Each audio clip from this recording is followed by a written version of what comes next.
एक बहुत बड़ा विशाल पेड़ था। उस पर बीसियों हंस रहते थे। उनमें एक बहुत स्याना हंस था, बुद्धिमान और बहुत दूरदर्शी। सब उसका आदर करते ताऊ कहकर बुलाते थे। एक दिन उसने एक नन्ही सी बेल को पेड़ के तने पर बहुत नीचे लिपटते पाया। ताऊ ने दूसरे हंसों को बुलाकर कहा, देखो, इस बेल को नष्ट कर दो।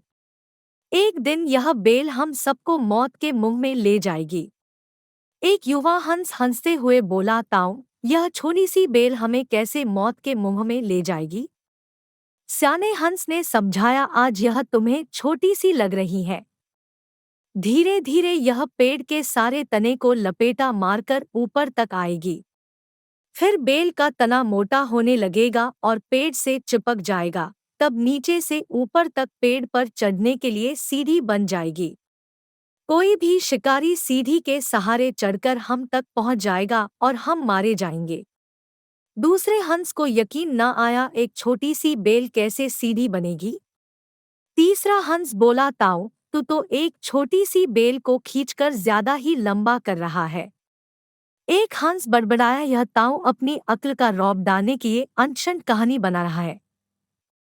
इस प्रकार किसी दूसरे हंस ने ताऊ की बात को गंभीरता से नहीं लिया। इतनी दूर तक देख पाने की उनमें अक्ल कहाँ थी? समय बीतता रहा। बेल लिपटते लिपटते ऊपर शाखों तक पहुंच गई। बेल का तना मोटा होना शुरू हुआ और सचमुच ही पेड़ के तने पर सीढ़ी बन गई, जिस पर आसानी से चढ़ा जा सकता था। सबको ताऊ की बात की सच्चाई सामने नजर आने लगी।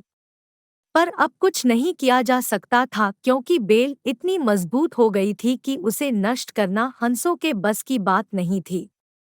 एक दिन जब सब हंस दाना चुगने बाहर गए हुए थे, तब एक बहेलिया उधर आ निकला। पेड़ पर बनी सीढ़ी को देखते ही उसने पेड़ पर चढ़कर जाल बिछाया और चला गया। सांझ को सारे हंस लौट आए, पेड़ पर उतरे तो बहेलिये के जाल में बुरी तरह फंस गए। जब वे जाल में फंस गए और फड़फड़ाने लगे, तब उन्हें ताऊ की बुद्धिमानी और दूरदर्शिता का पता लगा। सब ताऊ की बात न मानने के लिए लज्जित थे और अपने आप को कोस रहे थे। ताऊ सबसे रुष्ट था और चुप बैठा था। एक हंस ने हिम्मत करके कहा, ताऊ, हम मूर्ख हैं, लेकिन अब हमसे मोह मत फेरो। दूसरा हंस बोला, इस संकट से निकालने की तरकीब तू ही हमें बता सकता है। आगे हम तेरी कोई बात नहीं टालेंगे। सभी हंसों ने हामी भरी। तब ताऊ ने उन्हें बताया, मेरी बात ध्यान से सुनो। सुबह जब बहेलिया आएगा, तब मुर्दा होने का नाटक करना। बहेलिया तुम्हें मुर्दा समझकर जाल से निकालकर जमीन पर रखता जाएगा।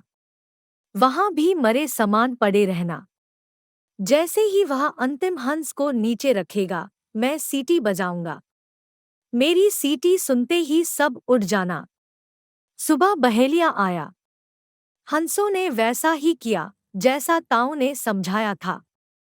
सचमुच बहेलिया हंसों को मुर्दा समझकर जमीन पर पटकता गया। सीटी की आवाज के साथ ही सारे हंस उड़ गए। बहेलिया अवाक होकर देखता रह गया।